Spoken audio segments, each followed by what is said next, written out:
1, 0.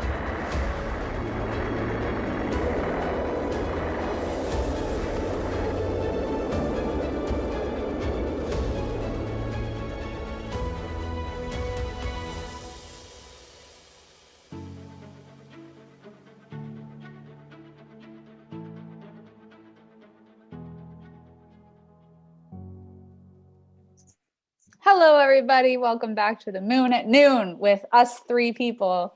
For those of you who are new, I am Jenna. I do space things at Rask. I'm Samantha. Oh, Go ahead, Samantha. I was gonna say I help Jenna do space things at Rask. So, And I'm John Reed. I write lots of books about space. And We're all a bunch of space people. Yeah, let me on this show. surprise, For as some you're reason. on a space webinar. So, What a surprise. It's great to see everyone and where you're all coming from. It's been really nice in Ontario. So for those of you who are in Ontario, the weather has been beautiful and it's such a relief because it's been so terrible for a very long time. I'm going to bump Dave Chapman up because Dave Chapman, who commented in the chat earlier, has a correction that he would like to make.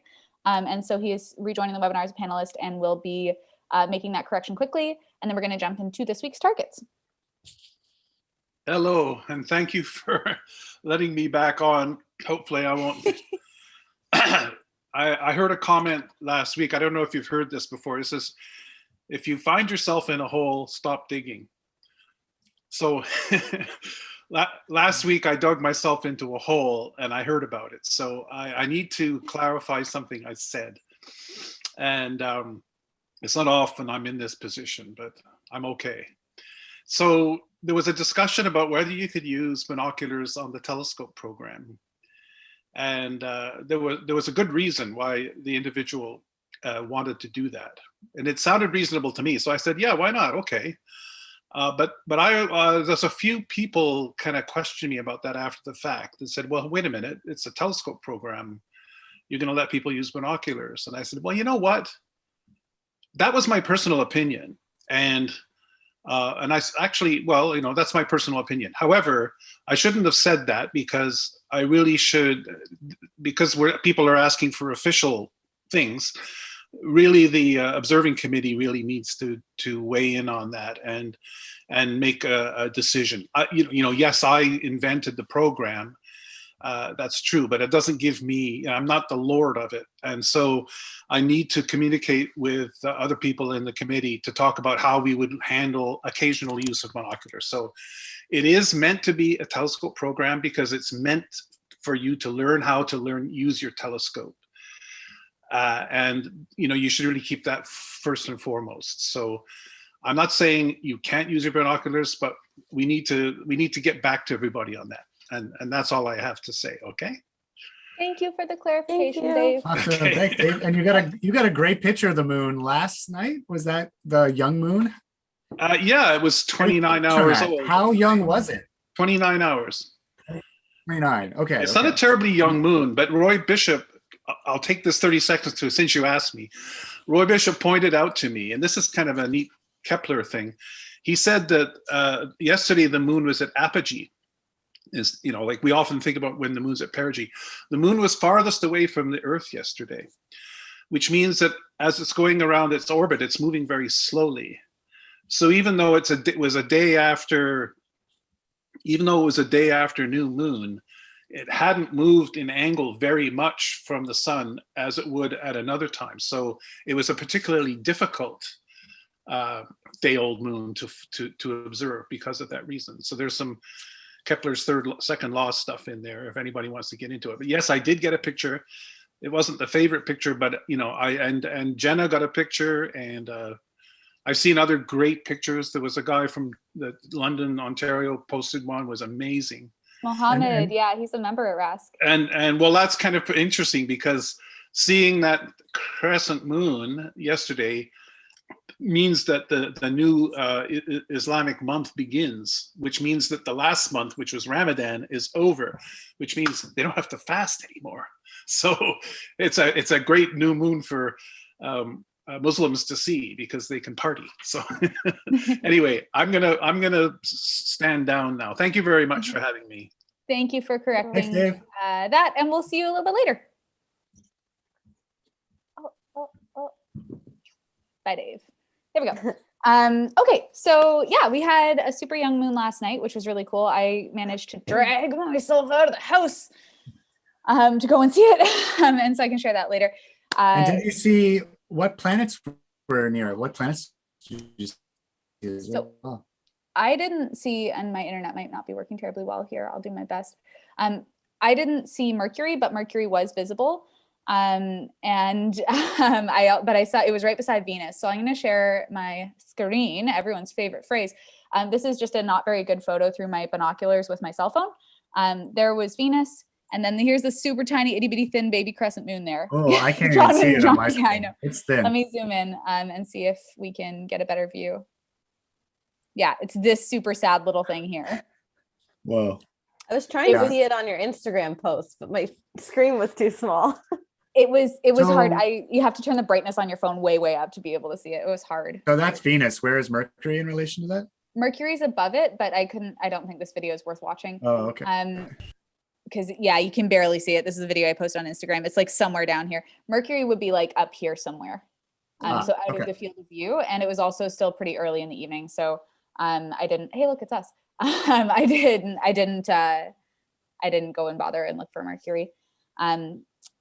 So it was very cool. Stephen has a question, two things. One is that did you see any Earthshine, or do we need to wait a few days? No Earthshine yet, just because it was so close to the sun that it set before you could really get dark enough to see it. So Earthshine, which is when you could probably see it in a phase like this. This part of the moon here lights up a little bit, and it's kind of bluish because of the light reflected off of the Earth that is bouncing back and hitting the dark side. So that you can see in the days of before this day. So Qday like negative, and when it's a crescent, waxing Qday negative like 654. And then there was also, how long does it take to learn all or most of the names of the targets without looking them up? Well, I can speak to that because so I observed the moon every time it was up, and when it wasn't cloudy, to do the 50 things to see on the moon book. And so that was maybe 6 months of every night observing, and then writing the book, and then promoting the book and doing lunar observing, as a follow-up. And then this program, I've probably under 30 targets memorized, and the rest I have to look up every time. And that's just how my brain works, but it sort of follows that rule, like don't memorize anything you can easily look up, that like Einstein quote thing that might not actually be from Einstein. I have no idea, but that's sort of my rule of thumb, just have fun with it. And I know that I'm hopeless at memorizing things. For Same. sure. Like only learn if it's easy. There are literally always maps that you can go back and look at. So, if it's something that your brain does, great. If not, It's like memorizing the digits of pi. Do you really need to memorize them all? Yeah, I was But actually it's fun to know.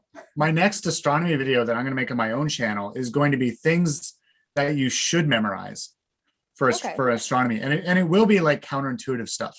And so I've got a list going on the side. This might be more for astronomy students, what it'll turn out to be, but there are a few things that save you some time, but it's nothing that you would think about. We're gonna have to wait for that video to drop. Yeah, you will wait. Because we're already a little bit behind. We're gonna try to cover all the targets. There are 19 targets to cover today. I remember making the maps. They took a long Oh time. boy. Oh boy. There are so many. And so we're going to do our best to cover all of those and just kind of go through them one by one. The observing day the next available observing day for this Qday is Wednesday next week. So if you have the calendar, you'll be able to see that is Qday 0, which is waxing. You might be able to see it on the 18th as well. Some of the targets that are further to the east side of the moon, you'll be able to see then. But you'll be able to see most of the Qday 0 targets on the Wednesday. So either of those days are good, depending on... East side of the sky, west side of the moon. Really? Oh no. Okay, I'm still bad at this. Okay, yeah. The right part of the moon. I'll show you what I mean. That part. That part. So here's I just look up and look for the moon at this point. Yeah, honestly, yeah. So here's our moon for Wednesday. I'll show you what it looks like on Tuesday as well. Most of our targets are right around like here. There are a few targets that are just a little bit further over, like around here, that are a little bit harder to see on this day. Let's look at it the day before. Yeah, that you might get a clearer view of the day before. But honestly, I would recommend, as someone who's done almost no lunar observing except for this program, going out on the Wednesday because you can see a lot more of them. I mean, I would go out on both. And the only, what I would see on the earlier day is to see how the sun is hitting the Alpine Valley, because that is a beautiful sight if you can catch it right on the terminator. And so it's not super obvious there, but that's, if you go back to the big map, the Alpine Valley is, a giant gash in the moon where it looks like a meteor just shot through the mountains and blew them apart. It's not actually how it happened geologically, but that's how I envisioned it happened. It's really geologically, it's a mastiff or one of those, plate formation things. But I don't know. So that's what John's talking about, right? John, this thing? Yeah. So that gash, if you catch that on the terminator, that's one of my favorite features in the moon. Okay, let's see if this downloaded. This is the day before's photo, and let's see if it's. Oh, yeah, it's good on. This would be Tuesday night. Ooh. That's here, eh? Yeah, but again, everything's better with your eye. It's not something a camera, is gonna, or a simulation is gonna really pick up. Yeah. So we'll take a look at. Yeah. Sorry. I was gonna say, I just think try going out on both days because you don't know if it's gonna be cloudy on the next day, right? So try to get as many as you can. That's how I do it. Just see what you can on the nice days. Yeah. Look at those shadows. Look at how those shadows look like a sideways forest there. So cool. That's a target for this week. Let's go and see what target that is, because that's near on the right side of Cassini. Let's go look at Samantha's thing. Yeah. That's not the right page, and I have a bar in the way. Hold on. Those mountains. That looks like it's the Caucasus Mountains. I think that's Abaddon Mountain. Oh, sorry? Yes. Yeah, this is the Caucasus Mountains because it's beside Cassini. Correct. So that would be, this is the day where, this is Tuesday. So that's these things over here. But you can see those on Wednesday too. That would be, where's Cassini? There's Cassini. That would be these things. But they do look drastically different depending on where I was going to say cloud, where the shade is. There we go. The Terminator. Yeah. I was going to call it Terminus. So, man, we're doing well. It's a day. So let's go kind of top down. I'm going to start with this one because it shows more. Cassini is one of my favorite ones this month, this phase. It's so cute. It's got two little bitty craters on the inside. I think that's fantastic. Baby craters. There's a cartoon character that has that, like a big eye and a little eye. And I'm trying I don't remember which one it is. I feel like it's a kid's cartoon character that I do not know about, but I have seen on the internet before. Yep. So we're going to skip over the Maria because, as we have recommended in the past, it's best to see those on the full moon. Just because you don't get the whole picture when the Terminator's in the way sometimes. So we're maybe going to focus a specific day on that. But we're going to cover let's look at the Alps Mountains, the Alpine Valley, Caucasus Mountains, Cassini, and Aristillus. That's all I have confidence in remembering so far. Okay, so there's that thing I've already forgotten the name of. Alpine Valley. Alpine Valley. Alpine Valley. Remember, mountains on the moon are named after mountains on Earth. So right. Yeah. That's fair. So the Alpine Mountains are the ones, I think, above it, north of it. Is that right? The Alps. Alps. I think the Alps. It's on both sides. That's still the Alps. Okay. Yeah. And the Alpine Valley cuts through it. It's like a valley cutting through the Alps. Yeah. That makes sense. There we go. And then we move down to Cassini, which is identifiable by its little double baby crater on the inside. And these mountains beside it, which I've, again, already forgotten the name of. Caucasus Mountains, I believe. Then coming down into Mare Imbrium, which we can't really see, we have Aristillus, and I believe Autolycus as well is on the list. Yep. Mm-hmm. So those two there. And if you line those craters up, they point at the Apollo 15 landing site, or at least, so the Apollo 15 landing site, if you've got a big telescope, let's say a big Dob, you'll see what's called the Hadley Ryle, which is a channel that goes right beside the Apollo 15 landing site. I can see it on here. It's kind of hard to see. It's sort of below that dot for Apollo 13 or Apollo 15. Is it like this thing here? Yeah, and that's really neat because when the Apollo 15 landed, they had the lunar rover on that mission, and they drove up to it. it's one of the only features that that the astronauts took pictures of, with their cameras that you can also see from Earth. And so, and because the Ryle is a kilometer, to a mile wide. And so they drove up to it and took pictures of it. And so it's a really cool thing to Google, is just see, the contrast of what it looks like from the ground and what it looks like from Earth. Anyway, that's just cool. Another example of like, I wouldn't imagine that's a kilometer to a mile wide. It takes me about 10 minutes to run across it. No, it looks tiny. I like that you're using running as a measure. I know what I run 3 kilometers in. That's about it. Yeah, so each pixel, you're saying each pixel here would take you 10 minutes to run effectively. That's crazy. Oh my goodness. It's so big. Anyway. The moon is big. The moon is big. Okay, so below all that, we're swiftly burning through our half hour, and we want to get some sketching done. So we have the Apennine Mountains below all of that. And so this is this beautiful, beautiful range down here. That looks like it's going to be really good Wednesday night. It looks like it's like it looks like it's probably not, but in my head, a part of the mountains above as well. Like they kind of curve together. Like this is all one big curve. I guess this like this is because it's all the rim of a giant thing. Yeah. Well, there's a good way to find it. It's a rim of, kind of makes a outline. Yeah. All right, I've already forgotten the next targets. Luckily, they only go halfway down. Okay, they're all pretty big. So we have the Mare Vaporum and Sinus Medii in the middle. So that's these two areas here. It's nice and dark there, and Sinus Medii. And then so it's a ways down from those mountains to the next targets, which are all sort of down in this area. They're all in the same little pool. It's like a sea of little craters. And then luckily, we don't have any targets down here because this is a total mess, and I would get lost. So someone was mad at the moon that day. Someone just like threw all their stuff. It. Yeah, just hang out up north. It's too crazy down south. Too crazy. So we have Herschel, I believe, is on the list, which looks like a really cute, deep, very like perfectly round one, which is kind of neat. Yeah, bowl crater. Well, yeah, bowl crater, yeah. And then I believe, oh boy, Albatanius. It's Ptolemaeus. So that's after. I think that's after Ptolemy, who wrote the Alchemist. Yeah. Right. Okay. So Herschel is right above Ptolemaeus, and then this is Albatanius here. And it's got a little thingy in the middle. Is that right? I believe. Let's look at the central peak. Yeah. Yeah. So Albatanius is down and to the right of Ptolemaeus, and then up and to the right is Hipparchus. So let's go back and look at those. Halley is right below Hipparchus. Right. Okay. So this would be Albatanius with its little. It looks like it says probably Klein Albatanius here, like the little Albatanius. And then up here. Again, with another crater on the inside is this one's Hipparchus. Is that right? Yeah. And it's got Halley right below it. What a cute little baby. I feel like at least when I go out, it is Halley rhymes with valley. Not Haley. That's how I remember that. Oh, okay. It's not Haley. It's Halley's comet. Yeah.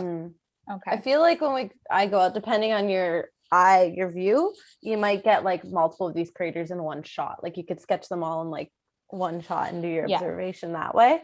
So as much as they're bunched together, this might benefit your sketching. Yeah, I feel like all of these could be in the same sketch pretty much. I guess it depends how zoomed in your view is. Like if you're in a binocular view, you could do it all at once. But if you have a high powered telescope, might gotta move around. I mean, it would be a lot of power before you're not seeing them all in the same field of view. You'd be up at like 200 times. So I'm still learning about telescopes. I'm sorry. Okay, Jenna, go. You have high expectations of your telescope. We have two last targets, and then we'll get to sketching and chatting and stuff like that. So we have Alphonsus, which has a nice little central peak. And then we have Arzakel, something like that, which has a much larger central peak and a little crater on the inside, and ridgy walls as well. So this is one of those complex craters that has a lot going on in it. There are a bunch of other really pretty things to see. This one I think is super cute. It's not on the list of targets, just looks super cute. I'd like to see that one. And there's your wall again. What's that? There's the wall. Ooh, which one's that? I don't know. He's frozen. R.I.P. John. Just straight wall. Oh no. Straight wall. You're back. Is that the straight wall? Straight wall, Yeah. Dave Chapman. Okay, thank you, Dave. So that's a nice view. There's a lot of really cool stuff to see down here. And also I will just briefly take this moment to shout out an even more complex observing program, which is the Isabel Williamson Lunar Observing Program, which we have at RASC as well. It has way more targets. So if you're thinking this is too boring, that program is available to you as well. Laura or Lori? Lori, that's Lori. Lori, yeah. She missed it. It said for Arxel, like what would depth of description do you need? And we kind of touched on this previously, right? Yeah. I think somebody said you don't necessarily need an in-depth description or a photo to get the observing certificate. It's things that help you to find it in the future, or maybe what it felt like or what it looked like. Like I've done in the past, was like, looks like mountains that could be on a Lord of the Rings map kind of thing. And I found it by following this crater, and it was below here, and it wasn't as defined as this crater. If anybody wants to add, but I think that's what we said previous sessions about. Yeah, I'd probably describe the features more, just because it's basically just describing the map by going, yeah, it has ridgy walls and it has a central peak, or like maybe the crater on the inside wasn't as illuminated as I expected it to be, or something like that. So I'll usually talk about that kind of stuff. Mm-hmm. And John, what about you? Yeah, I mean, I focus on the drawing, so I don't really say too much about. Yeah, I just say that I saw it. That's fair. I've said in the past too, I'm like, it was further away from the Terminator, so I didn't get to see as much features today, and so it was like harder to find. Or are we ready to start? We have like 10-ish minutes left. We don't have much time. And also Casca is hosting an education and public outreach session right at 12:30. So it's Casca's Casca's week this week of their conference. I'm gonna launch a poll. I will share my screen while you're launching a poll. Oh, hold on. What? Oh, hold on. My poll is not here. Oh, there it is. I found it. Okay. I'm going to launch a poll of the various craters that we talked about today. What do you want to sketch? We are going to sketch as soon as we're done with this. I'm going to find a picture of whichever crater you all think would be the best one to sketch, which I forgot to do before this talk. So I'll do that right now. And then we'll sketch together, and John and Samantha and John and I will embarrass ourselves, and Samantha will impress you. I'm not embarrassing. I'm just showing what kind of my sketches have been so far. Yours are great. I'm the only one that has them all on my iPad. So look at the little baby crater. I don't know what this is. Gotta find it. Oh boy, we have a tie. Oh, we don't have a tie. Uh-oh, you guys are this is gonna be hard for us. Ooh. Oh boy. Okay. I'm gonna end the poll in 5, 4, 3, 2, 1. Okay. Oh, Cassini by a hair. Oh no, we tied. Oh no. Okay. So we have tied with Cassini, and I want mountains. And I was really hoping you weren't going to choose that option, even though I included it, because specifically I'll be so mad. So what if I do Cassini and you do mountains? Okay. Or you hate mountains, so I should do mountains. Yeah, can you do mountains? I'm trying to find, I'm going to see if I can find a mountain sketch I did here. Oh, well. Oh, there's a little like mountains. I kind of found it was nice to like draw the ridge and then shade on either side of the ridge, depending on what it looks like. Okay. So now you have to show us the view that we're sketching from. Oh, yes, I do. The good news is I'm gonna send Samantha this link. Samantha, you had it shared side by side before. Does that work? Yes, but how are you showing me the link? I'll just send it to you in the chat. Is that okay? Or do you want me to send it to you by email? Send it to me by email. Okay. Thank you. It'll take 1 extra second here. And we're gonna, luckily the photo of Cassini also has the Caucasus Mountains right beside it. So yes. You can choose your own adventure. And I remember those books. Oh, they were good books. Okay, Samantha has the link. And Samantha, it is on page 12 in the thing on the right, or 11 if you're going by page numbers. So yeah, you can choose your own adventure and try the Caucasus Mountains, or you can try Cassini. I am going to try Cassini. I'm going to share it in like 2 seconds. And for Marie-Claude, they are not watercolors that Samantha was sharing there. That's actually iPad drawings. Samantha has an Apple Pencil. There it is. It's not, it's the lowest, it's like the cheapest iPad you can get. Like, I mean, that's not cheap, but of the options. yeah, it's of the options. It's not one of the fancy pros that cost you like, trust me, I bought this to write notes on for school. It's just been a bonus. Alrighty. Lovely. There's Cassini. And for choosing a mountain, I would almost go with like the section at the bottom, perhaps under the word mountains, if you were going to try it. I am not the boss though. You do whatever you want to do. So while we're sketching Cassini, I did want to share in the chat as well that one of our wonderful volunteers, Randall Rosenfeld, who's also our archivist, sent me a link to something on our website where we have a tutorial for sketching the moon. And one of the points that they made, so our usual order for this as you're sketching today is to start with an outline of what you see there, like thin lines of an outline, and then do the darkest part, then the grays, and then blend everything together. And the reason that she said blend or color in the dark parts first is because when you're actually observing, the shadows move really fast. And it can be confusing if you start somewhere else and then all of a sudden the shadows are in a place that you didn't think they were supposed to be. So by locking in, as she says, locking in the shadows early on, that helps to ground you when you're sketching. When I'm sketching, the way I tend like do the quick sketch, because it moves so fast sometimes out of view, is I'll draw the outline and draw the key features. And as I can see, like I just did a little bit of a scratch in between to show me that's where the dark part is.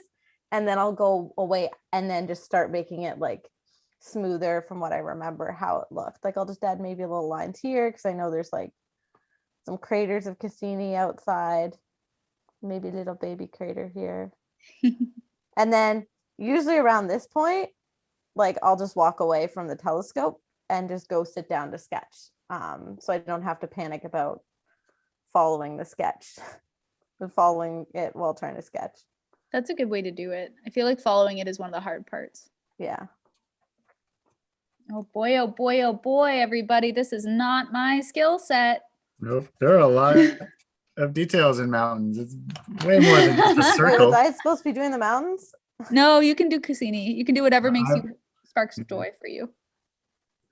Happy little mountains. Wait, how much time do we have? Not a lot, but you know what, if we're late for the next show, it's all good. And by next show, I mean the thing that we have as hosts and not necessarily you have as audience members. So yeah, let's give ourselves like another 4 minutes max as we're going through this to try to polish these drawings off.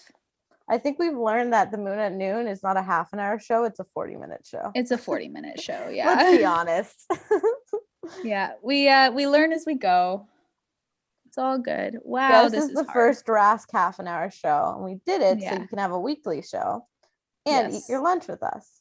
Yeah, we'll do an evaluation at the end of this show to talk about like whether or not you all liked having it half an hour or if you wanted it to be longer. And we'll see what we get. We're always open to suggestions and learning new things. There's a Lori lot pointed of out cool cliff faces in these mountains. Yeah, there's a lot of detail there. Lori pointed out that yeah, it's breakfast on the West Coast, which is very true. I'm sorry. It all depends. I have friends on the West Coast and I always forget how far behind they are. Chris asks what iPad sketching app you're using. It's called Procreate. It costs about like $10, but honestly, it's the best. Like I don't buy apps, but it's the best drawing app for the iPad. It's worth it. If you have a family account, just buy one for your family. And then, because I didn't buy this one, my sister bought it, and then I just stole it. There you go. But yeah, Procreate, it's like there, and I haven't been able to find anything crazy comparable on Windows. If you have like a Windows app, there's Autodesk Sketchbook that's free. I don't know if they have it on Android tablets. I do not have an Android tablet. I have a Surface Book though, so reason I know. There's a question from Paul asking if there's any advantage to using gray paper and white and black charcoal for sketching. Oh. I have never used it because I am terrified of new things. That's not true. I just don't really, I've never had anyone show me how to do it. I've never really had the chance. I personally think it would be better because it's easier for me conceptually, I find, to highlight things and shadow things than it is to just shadow everything and leave blank spaces. I think a lot of people are a little bit more, I don't think we're as human beings, we're that naturally great at leaving negative space when it comes to, if you've never sketched before, it's kind of tricky. So I think there might be some advantages there. If we can get ourselves some of those materials by the end of the program, we may certainly try that. And on that note as well, if you have any, although it won't count for the program necessarily, if you have any other types of art that you want to try, we encourage you trying that too. Mm-hmm. I need to find some like space related knitting stuff or crocheting. That'd be awesome. I'm very much a knitter, but I recently picked up crocheting again from when I was like 10 years old, and maybe there's some granny squares out there. That'd be nice. With like a moon phases. I have a loom at home, which I might try. Also, if you're not at the stage where you're smudging things, I recommend smudging things. I'm just using toilet paper. If you have Q-tips, Q-tips work well. If you want to just use your finger, you can do that. I think there are professional names for the things that you would use to do this normally, like smudging sticks, maybe. I'm not sure. Basically paper rolled up in like a pencil shape. And Samantha is doing the smudging with her smudging. Yeah, it's basically, it doesn't act exactly like a smudging, but it has a finger icon. It's close enough, I'd say. It's trying, you know. I just realized one of my craters is way bigger than it should be.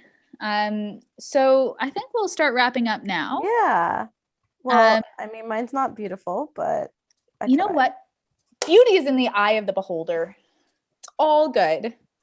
Well, it's not my favorite one I've ever drawn. It's nice. I like that. I like the addition of that extra little crater at the top. I like the little crater. Yeah. And you showed how it's got the ridge, kind of like the lower ridge around the whole thing. Yeah, I liked it's got like the cool lower ridge. Anyway, but you can see what it is. I usually will write, because I do this on a different app than I actually like record everything in. I'll write the name of the crater in it. So when I have to copy and paste it, I'm not confused. I learned that the hard way.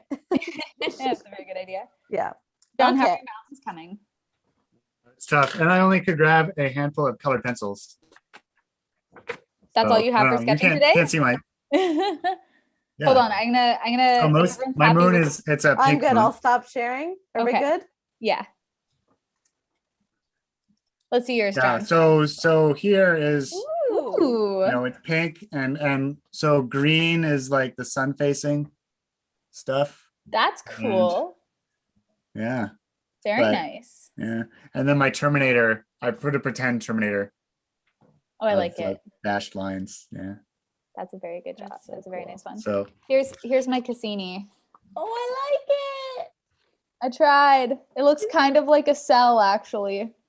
Like these look like organelles. That looks like, oh, what are they called? The biologist is here. Us physics students sit nowhere near them. We got the two craters and the little mountains. If you sketched with us, please feel free to share on social media using #RaskMoonAtNoon, and we'll do our best to keep an eye out for those. It's always fun sketching as a group, and it's always inspiring to see Samantha do such a tidy and lovely and beautiful and artistic job. I have the ability to double tap. I found that I like digital drawing, and double tap and just undo what you just did. That's really nice. And if you do any observing and take a photo of it, #RaskMoonAtNoon, tag Rask National. You might be featured on our Instagram stories, as Jenna has it was featured last night. It depends on what was going on the stories that day. But yeah, definitely engage with us on social media if you are into that side of the internet. Yeah, we may have some announcements for next week on that front as well. We're just getting ourselves a little bit more organized on that, and then we will let you all know what's going to be going on in the next couple of weeks with that. We'll also be talking next time around about the lunar eclipse that's happening on May 26th. So just a heads up that that is going to be coming up. And then 2 weeks later, as it always does, there will be a solar eclipse as well. So it's an exciting time As in a the world solar of eclipse space. always shows up 2 weeks after? Is that? Yeah. Oh my gosh, why didn't I not know that? Or before. Before. It's always like 2 weeks around each other. We're going to be putting out stuff on social media if you're interested in following to explain some of that stuff. And then the other thing I was going to mention, Mars and the moon are going to be right next to each other after sunset on May 15th, International Astronomy Day.